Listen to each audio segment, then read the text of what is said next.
Good morning to all, सभी को नमस्कार। आज की इस वीडियो के बारे में बात करेंगे इम्यूनिटी के बारे में। किसके बारे में बात करने वाले हैं? इम्यूनिटी के बारे में बात करते हैं। इम्यूनिटी या रोग प्रतिरोधक क्षमता। आप जानते हैं कि इम्यूनिटी वाला जो टॉपिक है वो बहुत ही इंपॉर्टेंट है। इसको सबसे पहले बच्चों आप वीवीआई के अंदर डालिएगा। ये एग्जाम के अंदर क्वेश्चन आता है।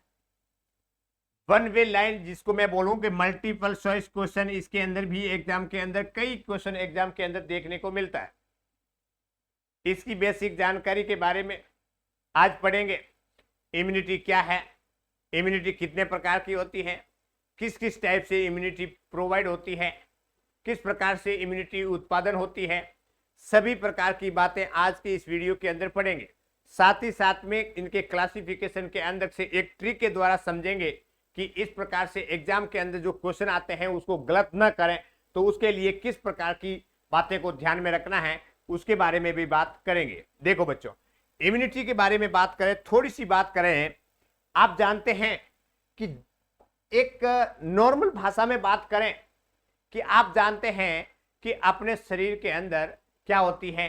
एंटीबॉडीज होती है, इम्यूनिटी होती है, रोग प्रतिरोधक क्षमता होती है। मतलब कोई भी जो बीमारी है वो बॉडी के अंदर एंट्री करती है तो शरीर के अंदर क्या होती है? इम्यूनिटी होती है। और वो इम्यूनिटी क्या करती है? जो बीमारी आ रही है उसको रोकने का काम करती है। यही तो इम्यूनिटी है। तो एक मेडिकल टर्म के अंदर बात करूं कि एंटीजन होता है बच्चों। क्या होता है? एंटीजन। एंटीजन है वो बॉडी के अंदर क्या करेगा? बॉडी के अंदर क्या करेगा? एंट्री करेगा। बॉडी के अंदर क्या करेगा? एंट्री करता है। तो उसके बदले में किसका फॉर्मेशन होता है? एंटीबॉडीज का फॉर्मेशन होता है। एंटीबॉडीज का फॉर्मेशन होता है। Antibodies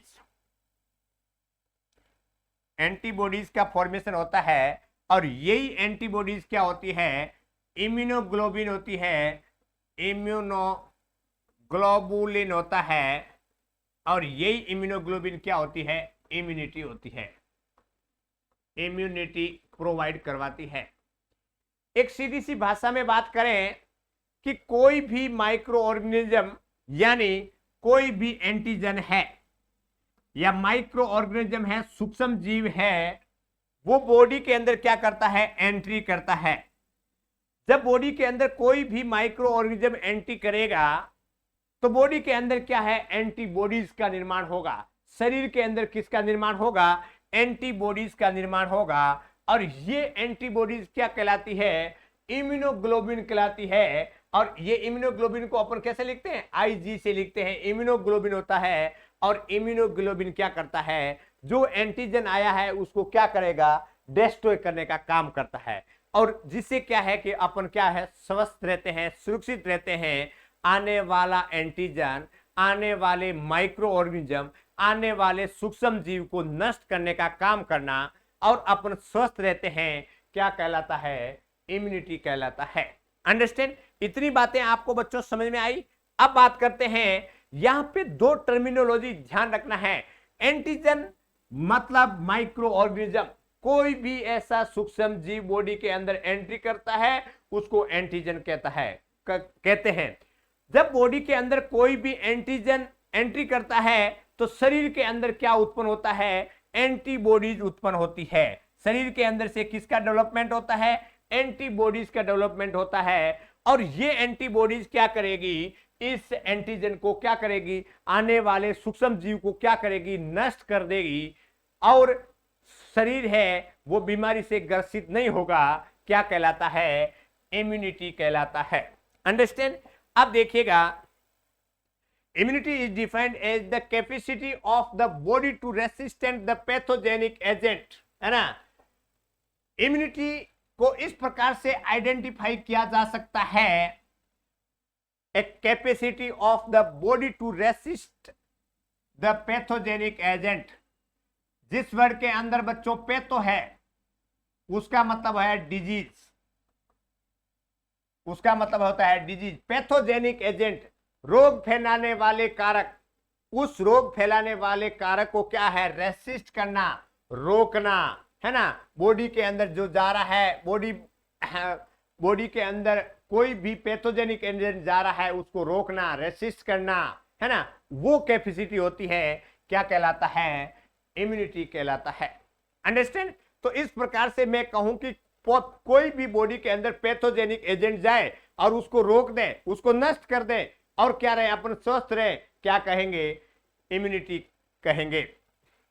it is the ability to the body to resist the entry of different types of the foreign bodies like the bacteria, virus, toxic substance आदि।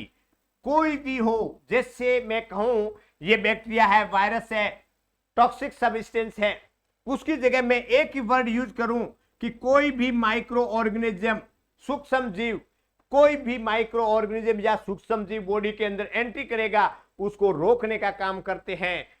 उसके विपरीत किसका निर्माण होता है, एंटीबॉडीज का फॉर्मेशन होता है। माइक्रो ऑर्गेनिज्म मतलब एंटीजन, एंटीजन बॉडी के अंदर एंट्री करेगा तो किसका फॉर्मेशन होगा, एंटीबॉडी का फॉर्मेशन होगा। और एंटीबॉडीज क्या करेगी, एंटीजन को डिस्ट्रॉय कर देगी, मतलब माइक्रो ऑर्गेनिज्म को नष्ट कर देगी। और इस प्रकार की जो कैपेसिटी होती है किस क्या कहेंगे, इम्यूनिटी कहेंगे।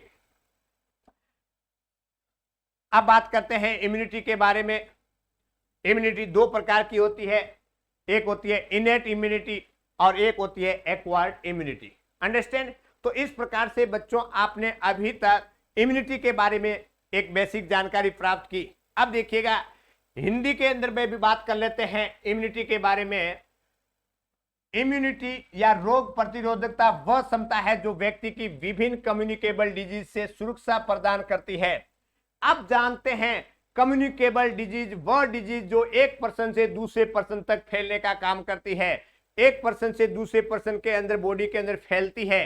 तो इस प्रकार से कम्युनिकेबल डिजीज जो फैल रही है उसको रोकने का काम होता है, रोग प्रतिरोधक क्षमता कहा जाता है। मैं कहूं कि कम्युनिकेबल डिजीज जिसमें एयरबोर्न हो सकता है, वाटरबोर्न हो सकता है, तो जैसे ही बॉडी के अंदर एंट्री करेगा, बॉडी के अंदर क्या है, रोग प्रतिरोधक क्षमता है, मतलब एंटीबॉडीज बन रही है, एंटीजन आएगा, एंटीबॉडी बनेगा और उसको डिस्ट्रॉय कर देगा और स्वस्थ रहेंगे।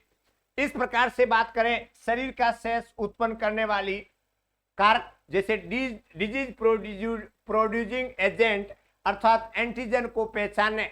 ये देखो यहाँ पे लिखा हुआ है कि इम्यूनिटी वह कंडीशन जो कोई है डिजीज प्रोड्यूसिंग एजेंट होते हैं, मतलब बीमारी फैलाने वाले कारक, जो पहले अपने बात क्या किए थे, पैथोजेनिक एजेंट, है ना, पैथोजेनिक एजेंट जिसको क्या बोलते हैं, एंटीजन कहा जाता है, उसको पहचानने। इम्यूनिटी क्या है कि कोई भी एंटीजन है उसको पहचानने, साथ ही साथ में पहचानने के बाद में उसको डिस्ट्रॉय करने की क्षमता होती है, उसको इम्यूनिटी कहा जाता है। बच्चों मैंने वही बात आपको बताया था कि एंटीजन वह कंडीशन, एंटीजन और एंटीबॉडीज, एंटीबॉडीज ये दोनों टर्मिनोलॉजी याद रखना बच्चों, आपको इम्यूनिटी के बारे में मालूम पड़ जाएगा। इम्यूनिटी वह कंडीशन, रोग प्रतिरोधक क्षमता वह प्रक्रिया जिसके अंतर्गत कोई भी माइक्रो ऑर्गेनिज्म बॉडी के अंदर एंट्री करता है, उसके विपरीत किसका फॉर्मेशन होता है, एंटीबॉडीज का फॉर्मेशन होता है। ये एंटीबॉडीज क्या करती है, उस एंटीजन को आइडेंटिफाई कर सकती है, आइडेंटिफाई करेगी, साथ ही साथ में उस एंटीजन है उसको डिस्ट्रॉय करने का काम करेगी और उसको क्या बोलते हैं, इम्यूनिटी कहा जा सकता है। अंडरस्टैंड। तो इतनी बातें आपको इम्यूनिटी की डेफिनेशन के अंदर याद रखना है। एंटीजन क्या होता है, एंटीबॉडीज क्या होती है, इसके बारे में ध्यान रखना है। एंटीबॉडीज एक इम्यूनोग्लोबिन होते हैं, इम्यूनोग्लोबिन क्या करते हैं, बॉडी का प्रोटेक्शन का कार्य करती है। ठीक है, अब बात करते हैं क्लासिफिकेशन के बारे में। बच्चों हेडिंग डालिएगा क्लासिफिकेशन ऑफ द इम्यूनिटी, या आप बोल सकते हो टाइप्स। हेडिंग डालिएगा बच्चों, टाइप्स के बारे में बात करते हैं, टाइप्स के बारे में बात करते हैं, बहुत ही इंपॉर्टेंट है ये बच्चों, क्लासिफिकेशन है वो बहुत इंपॉर्टेंट है। Immunity are defined in divided in the two types. First है इनेट इम्यूनिटी। इम्यूनिटी दो प्रकार की होती है, एक तो होती है इनेट इम्यूनिटी होती है और दूसरा होता है एक्वायर्ड इम्यूनिटी होती है। यहां तक आपको समझ में आया। इम्यूनिटी दो प्रकार की होती है, एक तो इनेट होती है और एक एक्वायर्ड होती है। अंडरस्टैंड।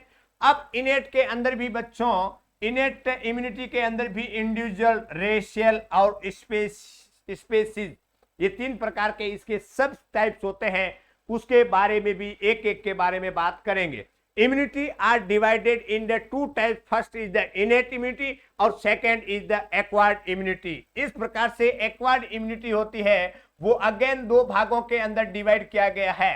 एक्वायर्ड इम्यूनिटी होती है बच्चों वो अगेन दो भागों के अंदर डिवाइड किया गया है। एक तो है एक्टिव एक्वायर्ड इम्यूनिटी और एक है पैसिव एक्वायर्ड इम्यूनिटी। ध्यान रखिएगा बच्चों, ध्यान रखिएगा कि एक्वायर्ड इम्यूनिटी दो भागों के अंदर डिवाइड की गई है। पहला है एक्टिव एक्वायर्ड इम्यूनिटी, दूसरा है पैसिव एक्वायर्ड इम्यूनिटी। अंडरस्टैंड।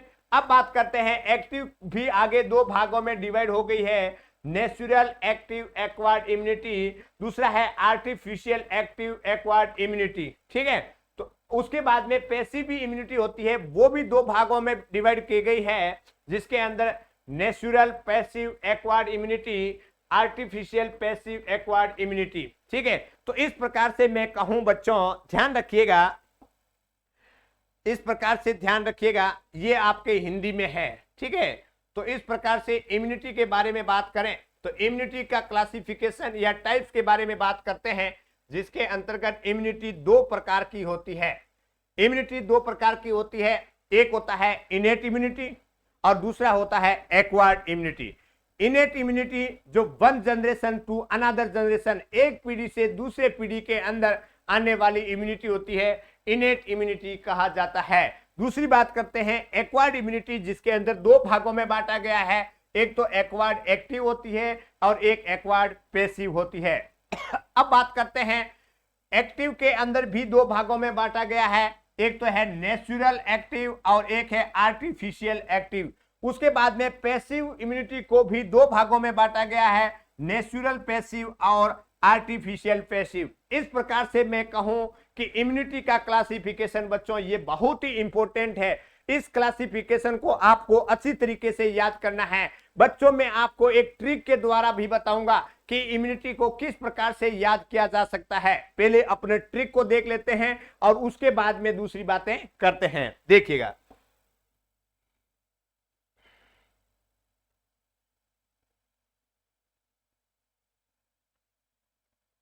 एक इम्यूनिटी के बारे में मैं आपको एक बेसिक जानकारी बता रहा हूं, जिसके अंतर्गत आपको अच्छी तरीके से याद रखना जरूरी है। ये कई बार एग्जाम के अंदर देखने को मिलता है।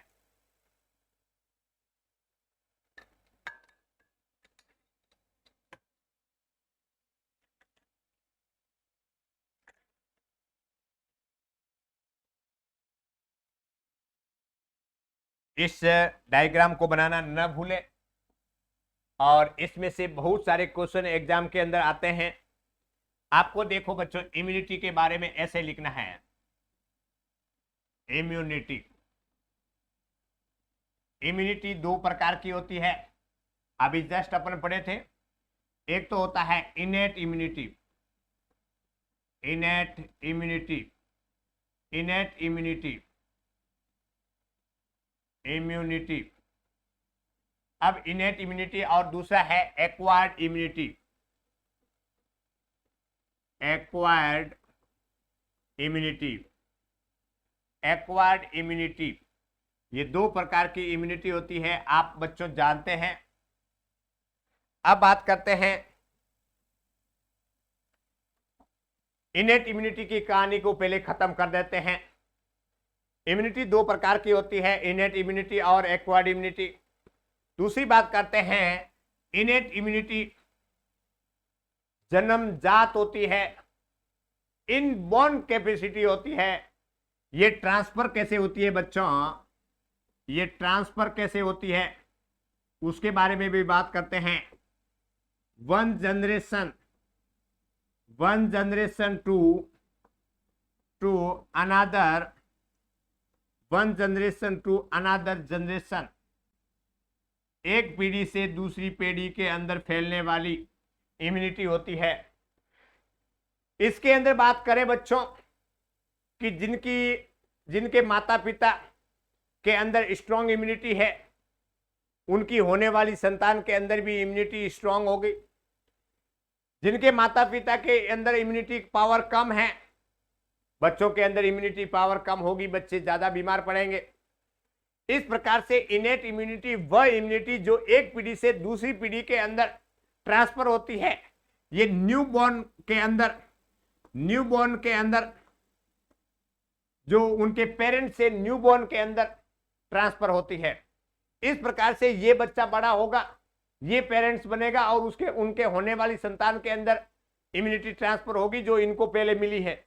इस प्रकार से इनेट इम्यूनिटी वह इम्यूनिटी जो एक पीढ़ी से दूसरे पीढ़ी के अंदर ट्रांसफर होती है, इनेट इम्यूनिटी कहलाती है। दूसरी बात करते हैं, इसकी बच्चों कहानी खत्म हो गई, आप समझ गए। एक एक के बारे में अपन समझेंगे, बाद में हिंदी में सारा बात समझेंगे। अब बात करते हैं दूसरा, बात करें, इसको हटा देता हूं मैं, इसको हटा देता हूं। अब इनेट इम्यूनिटी के बारे में आप अच्छी तरीके से समझ गए हैं तो मैं इसको हटा देता हूं। अब बात करते हैं इम्यूनिटी के अंदर एक तो इनेट है, वो तो अपने पढ़ लिया, इनेट इम्यूनिटी। अब बात करते हैं दूसरा कौन सा है, एक्वायर्ड इम्यूनिटी। एक्वायर्ड इम्यूनिटी के बारे में बात करें, जिसके अंदर दो भागों में बच्चों डाटा को बांटा गया है, जिसमें एक तो होता है पैसिव, एक होता है एक्टिव। एक होता है पैसिव और एक होता है एक्टिव। इस प्रकार से पैसिव और एक्टिव को भी आगे दो भागों में बांटा गया है, एक होता है नेचुरल, एक होता है आर्टिफिशियल। एक होता है नेचुरल और एक होता है आर्टिफिशियल। इसको भी, एक्टिव को भी दो भागों में बांटा गया है बच्चों, एक है नेचुरल, दूसरा है आर्टिफिशियल। इतनी बातें बच्चों आपको याद रखना है, रिमेंबर या kept in the mind every day. अब देखिएगा बच्चों, मैंने ये बताया कि एक्वायर्ड इम्यूनिटी को आगे दो भागों में बांटा गया है, एक तो एक्टिव होता है, एक पैसिव होता है। एक्टिव भी दो भागों में बांटा गया है, आगे नेचुरल और आर्टिफिशियल, और पैसिव को भी दो भागों में बांटा गया है, नेचुरल और पैसिव के अंदर। अब बात करते हैं, अब इसको कई बार एग्जाम के अंदर क्वेश्चन आता है, एग्जाम्पल सीधा क्वेश्चन एग्जाम के अंदर देखने को मिलता है कि मदर टू फीटस के अंदर ट्रांसफर होने वाली इम्यूनिटी होती है, वो किस टाइप की इम्यूनिटी होती है। तो बच्चों, मदर टू फीटस के अंदर ट्रांसफर होने वाली इम्यूनिटी होती है, वो नेचुरल रहेगी। मदर टू फीटस, जो कौन सा इम्यूनोग्लोबिन जी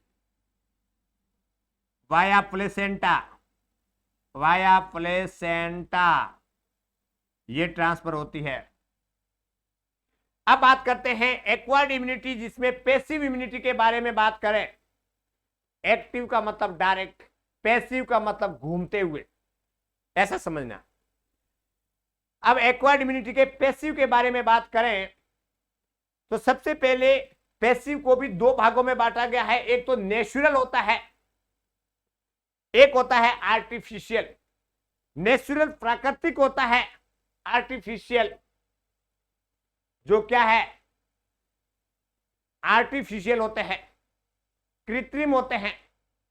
इस प्रकार से नेचुरल के बारे में बात करें, प्राकृतिक रूप से बात करें, जिसके अंदर माता से फीटस के अंदर, आप जानते हैं कि ड्यूरिंग द गेस्टेशनल एज, जब बच्चा मां के गर्भ में होता है तो मदर के द्वारा जो बॉडी के अंदर न्यूट्रिएंट है, ऑक्सीजन है, साथ ही साथ में इम्यूनिटी है, वो बॉडी को प्लेसेंटा के थ्रू मदर से फीटस के अंदर आती है, इम्यूनिटी आती है, बच्चे को सुरक्षित रखता है, स्वस्थ रखता है। तो इस प्रकार से मदर टू फीटस के अंदर आने वाली इम्यूनिटी होती है जो इम्यूनोग्लोबिन जी होता है। तो किस प्रकार की इम्यूनिटी ट्रांसफर होती है mother to fetus during the gestational age? Immunoglobin. और इम्यूनोग्लोबिन किसके द्वारा, कहां से? वाया द प्लेसेंटा, है ना। तो इस प्रकार से ये नेचुरल हो गई बच्चों, माता से बच्चे के अंदर आने वाला इम्यूनोग्लोबिन, ट्रांसफर होने वाला इम्यूनोग्लोबिन जो प्लेसेंटा के द्वारा आता है वो नेचुरल प्रकार का हो गया। परंतु ये नेचुरल तो है, परंतु ये किस प्रकार की इम्यूनिटी है? ये पैसिव है। तो आप इस प्रकार से कहोगे कि ये नेचुरल है, ये पैसिव है, ये एक्वायर्ड इम्यूनिटी है। इस प्रकार से मदर टू फीटस के अंदर ट्रांसफर होने वाली इम्यूनिटी होती है वो नेचुरल, पैसिव, एक्वायर्ड इम्यूनिटी। अरे भाई समझ में आया? दूसरी बात करते हैं आर्टिफिशियल, जो रेडीमेड होते हैं, बने बनाए, रेडीमेड बने बनाए इम्यूनोग्लोबिन होते हैं जो बॉडी के अंदर एडमिनिस्टर किया जाता है। जैसे आप जानते हैं घोड़े के सीरम होते हैं, उस घोड़े के सीरम से इम्यूनिटी है वो निकाली जाती है। रेडीमेड बने बनाए इम्यूनोग्लोबिन होते हैं जो बॉडी के अंदर एडमिनिस्टर किया जाता है। तो इस प्रकार से तो ये क्या हो गया? आर्टिफिशियल हो गया, नेचुरल तो नहीं है। नेचुरल तो होता है मदर टू फीटस। आर्टिफिशियल जिसके अंतर्गत घोड़े के सीरम से लिया गया है और उस सीरम से बनाते हैं, इम्यूनिटी पावर स्ट्रॉन्ग बनाने के लिए उस पे बनाया जाता है, सीरा लिया जाता है, इम्यूनिटी बनाई जाती है और उसके बाद में क्या करते हैं? एडमिनिस्टर किया जाता है। तो इस प्रकार से घोड़े के सीरम से रेडीमेड बने बनाए इम्यूनोग्लोबिन बॉडी के अंदर एडमिनिस्टर करना, इस प्रकार की कहानी होती है जिसको आर्टिफिशियल पैसिव एक्वायर्ड इम्यूनिटी कहते हैं। इस प्रकार से रेडीमेड जो बने बनाए इम्यूनोग्लोबिन होते हैं जो बॉडी के अंदर एडमिनिस्टर किया जाता है, आर्टिफिशियल पैसिव एक्वायर्ड इम्यूनिटी कहेंगे। अरे भाई कहेंगे कि नहीं कहेंगे? बिल्कुल कहेंगे। दूसरी बात करते हैं, यहां पे आते हैं एक्टिव के बारे में बात करते हैं। अब एक्टिव के अंदर बात करें तो एक्टिव भी दो प्रकार की होती है, एक तो नेचुरल होती है और एक पैसिव होती है, सॉरी आर्टिफिशियल होती है। अब बात करते हैं नेचुरल के बारे में। अब एक तो नेचुरल है, एक्टिव है, डायरेक्ट है, एक्वायर्ड इम्यूनिटी है। तो इसके अंदर आप जानते हैं कि इन्फेक्शन अरे भाई आप जानते हैं इम्यूनिटी की डेफिनेशन के अंदर सबसे पहले क्या बताया था कि कोई भी माइक्रो ऑर्गेनिज्म बॉडी के अंदर एंट्री करता है, शरीर के अंदर से क्या उत्पन्न होता है? एंटीबॉडीज उत्पन्न होती है और वो एंटीबॉडीज एंटीजन को क्या कर देती है? नष्ट कर देती है और अपन स्वस्थ रहते हैं। इस प्रकार से रहने वाले स्वस्थ क्या कहा जाता है? इम्यूनिटी कहा जाता है, रोग प्रतिरोधक क्षमता कहा जाता है। तो मैं कहूं कि जब कोई भी माइक्रो ऑर्गेनिज्म बॉडी के अंदर एंट्री करेंगे तो अपन शरीर के अंदर क्या होगा? क्लिनिकल और सब क्लिनिकल सिम्टम देखने को मिलेंगे। सर्दी, खांसी, जुकाम, बुखार ये देखने को मिलेगा। मतलब शरीर के अंदर क्या हुआ है? इन्फेक्शन हुआ है। जब कोई भी प्रकार का बॉडी के अंदर इन्फेक्शन हुआ है, इसका मतलब क्या हुआ है कि बॉडी के अंदर क्या आया है? अरे बॉडी के अंदर क्या एंट्री हो रहा है? एंटीजन होता है, पैथोजेनिक एजेंट बॉडी के अंदर एंट्री हो रहा है। और जब पैथोजेनिक एजेंट बॉडी के अंदर एंट्री होता है तो शरीर के अंदर से क्या उत्पन्न होगा बच्चों? एंटीबॉडीज का फॉर्मेशन होगा। तो इस प्रकार से कोई भी एंटीजन बॉडी के अंदर एंट्री करता है, शरीर में इंफेक्शन आता है और उस इंफेक्शन की वजह से एंटीबॉडीज क्या होती है? उत्पन्न होती है और एंटीजन को नष्ट कर देती है। इस प्रकार की जो इम्यूनिटी होती है नेचुरल एक्टिव एक्वायर्ड इम्यूनिटी कहा जाता है। अरे भाई समझ में आया कि नहीं आया? मैंने ये बोला कि कोई भी बॉडी के अंदर इंफेक्शन आता है तो शरीर के अंदर एंटीबॉडीज का निर्माण हो जाता है। तो इस प्रकार की इम्यूनिटी होती है, उसको क्या बोलेंगे? उसको बोलेंगे नेचुरल एक्टिव एक्वायर्ड इम्यूनिटी कहा जाता है। आया समझ में? तो कोई भी इंफेक्शन। अब उसके बाद में बात करते हैं आर्टिफिशियल। बच्चों आप जानते हैं कि इम्यूनाइजेशन करते हैं, टीकाकरण किया जाता है, मरीज सॉरी कोई भी व्यक्ति है, बच्चे का जन्म लेने के बाद में एज सुन एज टीकाकरण की प्रक्रिया स्टार्ट हो जाती है। क्या बच्चे को कोई वो इन्फेक्शन है? नहीं। एक प्रोफाइलैक्सिस के रूप में बॉडी के अंदर कोई भी बीमारी उत्पन्न ना हो, इस प्रकार से टीकाकरण करते हैं। तो मैं कहूं कि टीकाकरण जो प्रक्रिया करते हैं, इम्यूनाइजेशन करते हैं, इम्यूनाइजेशन, इम्यूनाइजेशन बोल सकते हो बच्चों, वैक्सीनेशन बोल सकते हैं, वैक्सीनेशन। तो इस प्रकार से जो टीकाकरण किया जाता है और उस टीकाकरण की वजह से शरीर के अंदर इम्यूनिटी मिलती है, उसको क्या बोलेंगे? आर्टिफिशियल बोलेंगे, एक्टिव बोलेंगे, एक्वायर्ड बोलेंगे, immunity. Artificial, active, acquired immunity कहेंगे। आया समझ में? आया कि नहीं आया? तो इस प्रकार से बच्चों में एक आपको ट्रिक बताता हूं। इसके अंदर लिखा हुआ है, मैंने बच्चों ये एक्टिव इधर क्यों किया?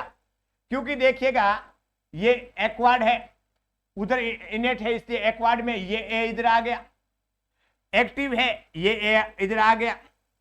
आर्टिफिशियल है, ये ए इधर आ गया। तो ए और ए, इस प्रकार से ए इधर आ गया। उसके बाद में मैं कहूं कि यहां पे बच्चों एक एक्टिव और पैसिव लिखा हुआ है। अब एक्टिव और पैसिव के अंदर यहां पे क्या है? नेचुरल और आर्टिफिशियल। नेचुरल और आर्टिफिशियल 4 प्रकार के चेंबर बन गए, 1, 2, 3 और 4। एक्वायर्ड इम्यूनिटी 2 भागों में बांटी गई है। एक्वायर्ड से ए को मैंने इधर ले लिया है, एक्टिव हो गया। उसके बाद में ए से पी से पैसिव हो गया। इस प्रकार से पैसिव भी 2 प्रकार की है, एक्टिव भी 2 प्रकार की है। पैसिव के अंदर Na, इसमें भी एक्टिव के अंदर भी Na, मतलब नाना, ऐसे याद रखना। इस प्रकार से ये इतना याद हो गया। उसके बाद में बच्चों एक पीछे नीचे एक लॉजिक लगाना है। मैंने यहां पे बताया है मदर टू फीटस के अंदर ट्रांसफर होने वाला जो इम्यूनिटी होती है। तो यहां पे बच्चों आपको एक ये ध्यान रखना है, इसके अंदर आप याद रखिएगा um, mother to fetus transfer होने वाली, इसको आप एम से याद रखना। आर्टिफिशियल के अंदर बच्चों मैंने आपको बताया था रेडीमेड बने बनाए इम्यूनोग्लोबिन, जिसमें आर याद रखिएगा। उसके बाद में बच्चों यहां पे नेचुरल के अंदर मैंने आपको बताया था कि इन्फेक्शन की वजह से बॉडी के अंदर इम्यूनिटी उत्पन्न होती है। तो इसको मतलब आई, इन्फेक्शन में क्या कर दिया? आई। और उसके बाद में इम्यूनाइजेशन, जिसके अंदर भी क्या कर देंगे? आई। इस प्रकार से बच्चों आपके एक ट्रिक तैयार हो गया, MRII। मैंने बच्चों ये बताया था, मैंने आपको ये बताया था, एक यहां पे मैं लिख के बताता हूं बच्चों, ध्यान रखिएगा।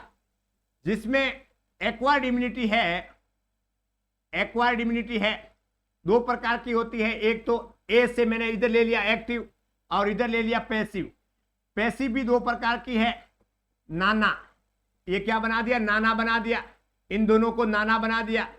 उसके अंदर मैंने एक ट्रिक लिखा दिया था बच्चों। क्या ट्रिक था? ट्रिक ये था, इसके अंदर एम, इसके अंदर आर, इसके अंदर आई, इसके अंदर आई।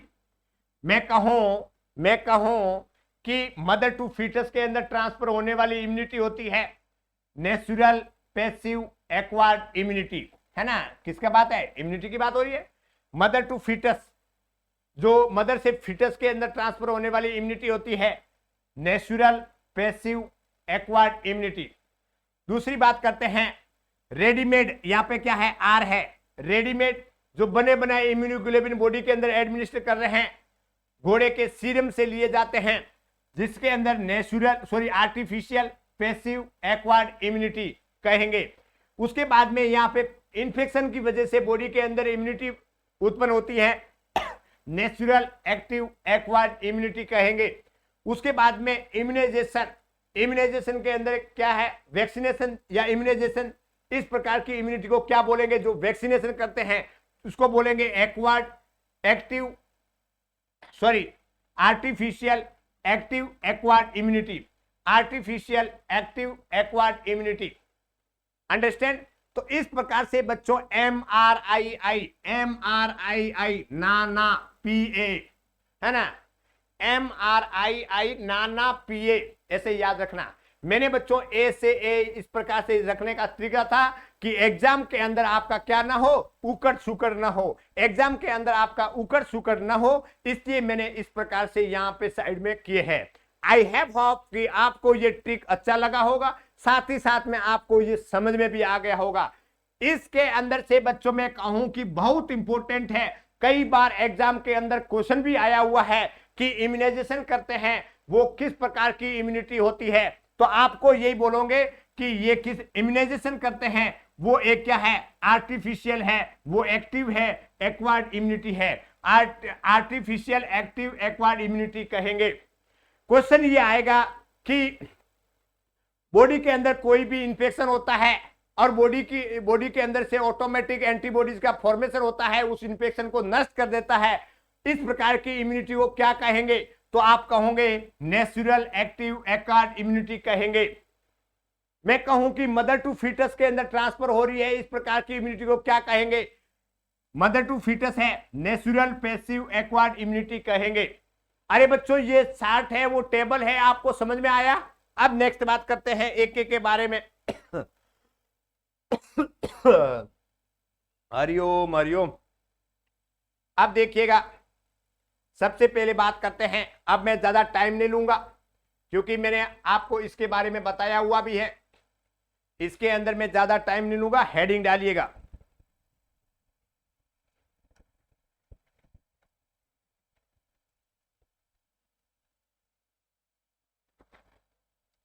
हेलो।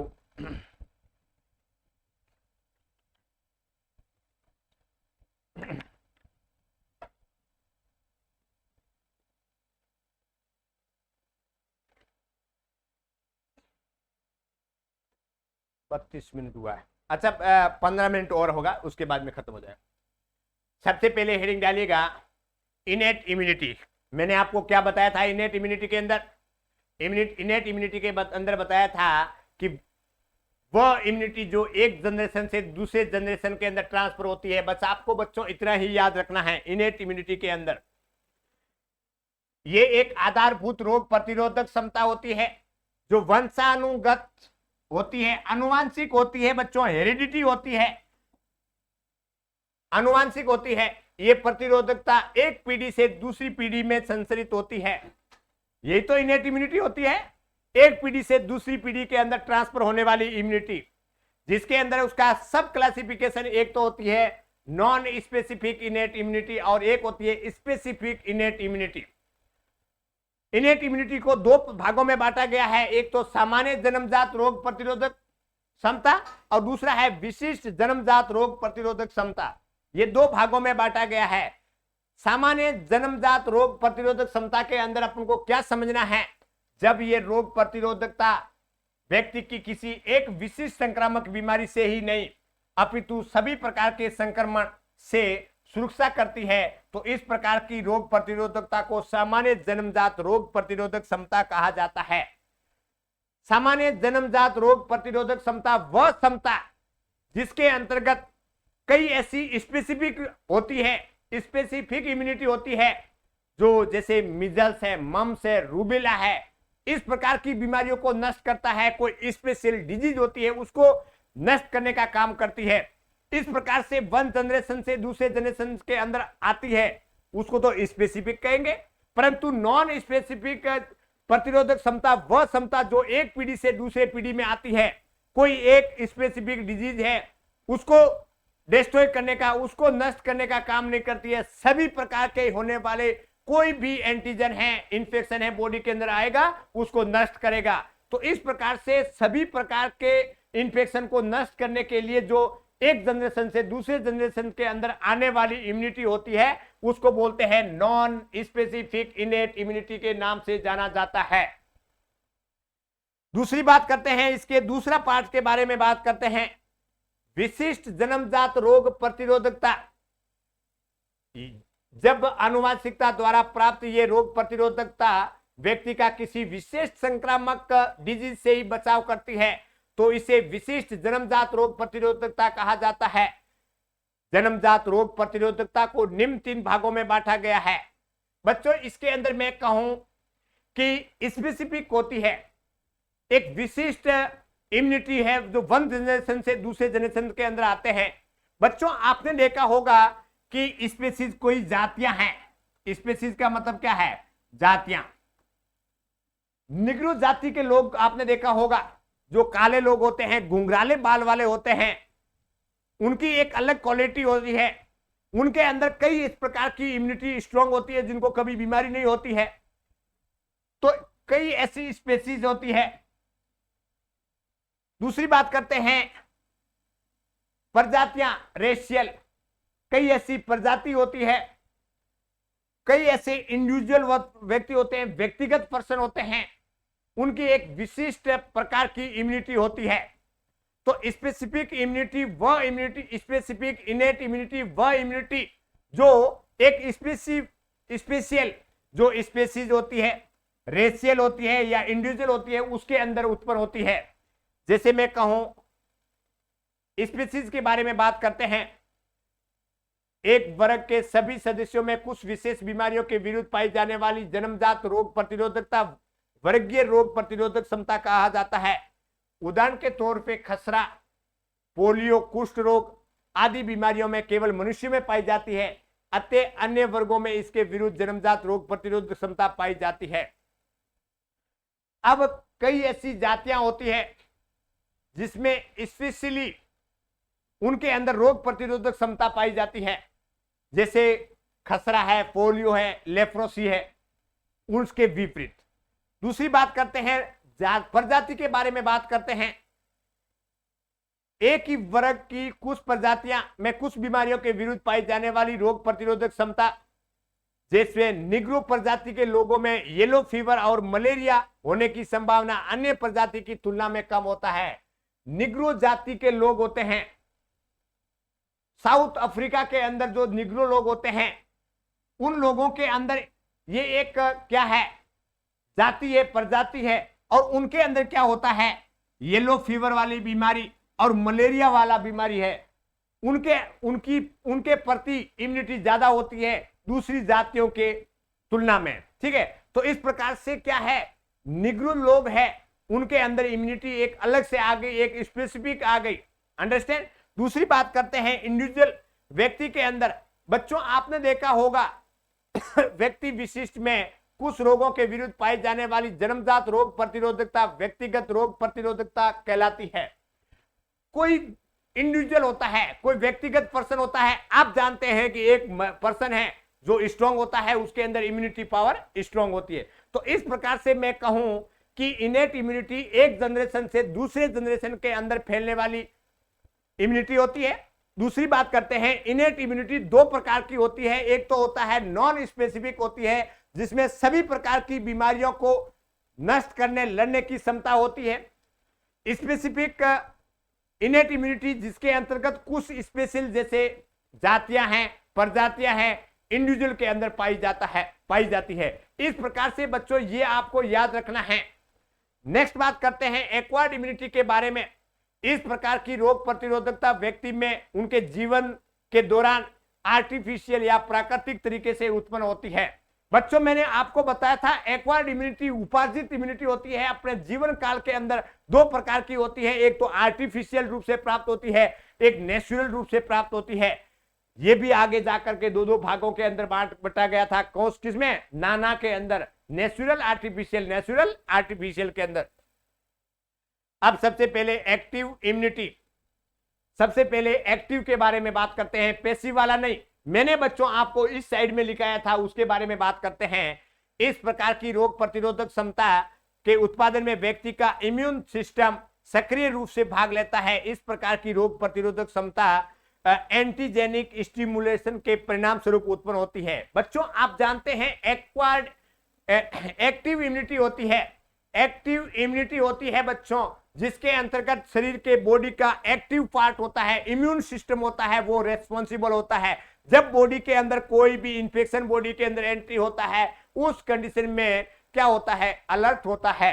ठीक है, तो इस प्रकार से एक्टिव इम्यूनिटी जो पूरा इम्यून सिस्टम है वो पूरा एक्टिव रूप से भाग लेता है। एक्टिव रूप से भाग लेता है और एंटीजेनिक स्टिमुलेशन के परिणाम स्वरूप उत्पन्न होता है। मतलब कोई भी एंटीजन बॉडी के अंदर एंट्री होता है तो क्या होता है, वो अलर्ट होता है, एक्टिव होता है। अब ये एक्टिव भी दो प्रकार की होती है, एक तो पैसिव होगी और एक नेचुरल होगी और एक क्या होगी, आर्टिफिशियल। अब इसके अंदर बात करते हैं नेचुरल एक्टिव इम्यूनिटी। व्यक्ति में किसी क्लिनिकल या सब क्लिनिकल संक्रमण के हो जाने के बाद में उसमें अपने आप ही रोग के विरुद्ध उत्पन्न होने वाली प्रतिरोधकता प्राकृतिक सक्रिय नेचुरल एक्टिव इम्यूनिटी कहा जाता है। व्यक्ति के किसी संक्रमण के हो जाने के बाद शरीर में उस विशिष्ट संक्रमण के रोगाणुओं के विरुद्ध एंटीबॉडीज का निर्माण हो जाता है। उस व्यक्ति को उस विशिष्ट रोगाणु को पुनः संक्रमण के विभिन्न अवधि के लिए और कभी कभी जीवन काल के लिए सुरक्षा प्रदान करता है। बच्चों, मैंने आपको यह भी बताया था कि एक्वायर्ड इम्यूनिटी दो प्रकार की होती है, एक पैसिव और एक एक्टिव। पैसिव जिसके अंदर अपने नेचुरल और आर्टिफिशियल है। अब नेचुरल एक्टिव के बारे में बात करते हैं। नेचुरल इसके बारे में बात कर रहे हैं। मैंने आपको बताया था कि कोई भी इंफेक्शन बॉडी के अंदर एंट्री करता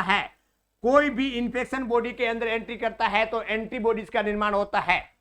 इसके अंदर यही बताया गया है कि जब बॉडी के अंदर कोई भी एंटीजन एंट्री करेगा तो क्लिनिकल और सब क्लिनिकल सिम्टम देखने को मिलेगा। क्लिनिकल सिम्टम जिसके अंतर्गत सर्दी, खांसी, जुकाम, नाक बहना ये सिम्टम देखने को मिलेगा। मरीज को बुखार जैसे लक्षण देखने को मिलेंगे। मतलब जब हॉस्पिटल के अंदर जाता है तो उसके साइन सिम्टम देखने को मिलते हैं, क्लिनिकल सिम्टम कहा जाता है।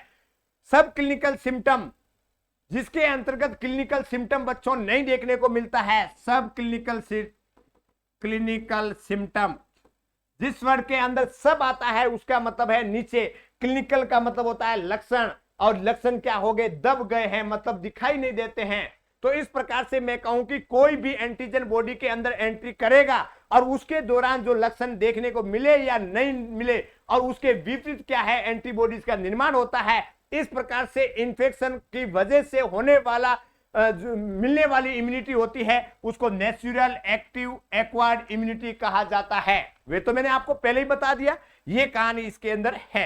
नेक्स्ट बात करते हैं आर्टिफिशियल के बारे में।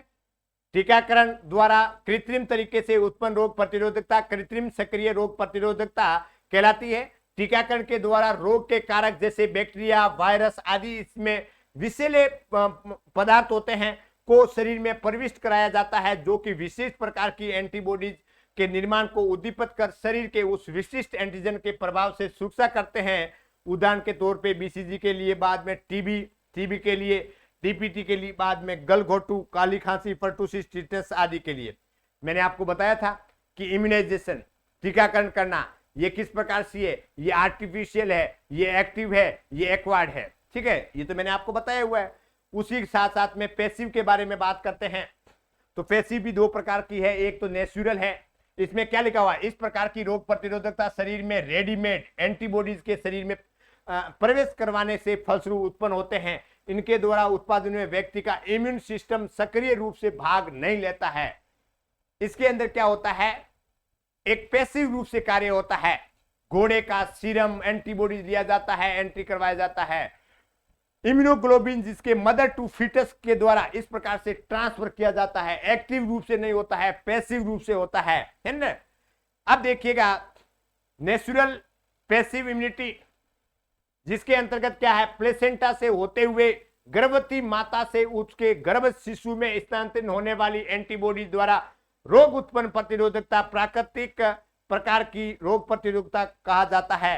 कोलोस्ट्रम मिल्क दूध में शरीर के बाद शुरुआती 3-4 दिनों तक माता से स्रावित होने वाला गाढ़ा पीला दूध द्वारा नवजात में उत्पन्न रोग प्रतिरोधकता भी इसी का उदाहरण है। अब बच्चों, मैंने आपको बताया था, मैंने एक कहानी बताई थी। पैसिव दो प्रकार की होती है, ना यहां तो आप समझ गए। अब ये मदर टू फीटस MR लिखाया था ना, मदर टू फीटस, मदर से प्लेसेंटा के द्वारा जो कौन सी इम्यूनिटी होती है, इम्यूनोग्लोबिन जी ट्रांसफर होता है। वेरी वेरी इंपॉर्टेंट है, ध्यान रखना बच्चों। दूसरी बात करते हैं कि वाया कोलोस्ट्रम। कोलोस्ट्रम, कोलोस्ट्रम का मतलब होता है पहले 3 दिन का मिल्क। बच्चे का जन्म होने के बाद में जब ब्रेस्ट फीडिंग करवाते हैं, पहले 3 दिन का मिल्क होता है, उसको बोलते हैं कोलोस्ट्रम। और जब ब्रेस्ट फीडिंग करवाते हैं, मिल्क होता है, कोलोस्ट्रम बोल सकते हो या मिल्क बोलते हैं। उस मिल्क के अंदर कौन सी इम्यूनोग्लोबिन होती है? इम्यूनोग्लोबिन ए। तो इस प्रकार से इम्यूनोग्लोबिन जी, इम्यूनोग्लोबिन ए, इससे होने वाली इम्यूनिटी, से प्राप्त होने वाली इम्यूनिटी होती है जो मदर से फीटस के अंदर आ रही है। मदर के अंदर इम्यूनोग्लोबिन जी और इम्यूनोग्लोबिन ए है, वो इम्यूनोग्लोबिन जी प्लेसेंटा के द्वारा, इम्यूनोग्लोबिन ए मिल्क के द्वारा बच्चे को मिलता है।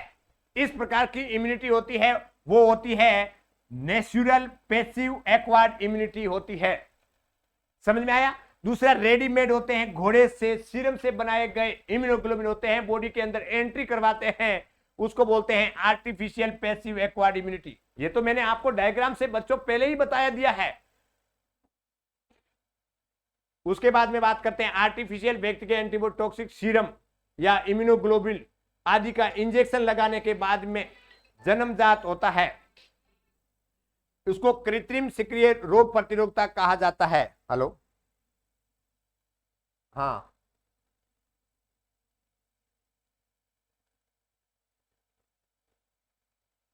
हाँ,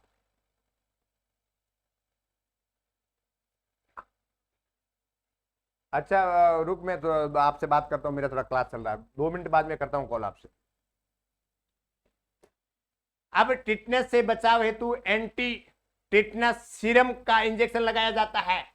ये देखो, एंटी टिटनेस सीरम का इंजेक्शन लगाना।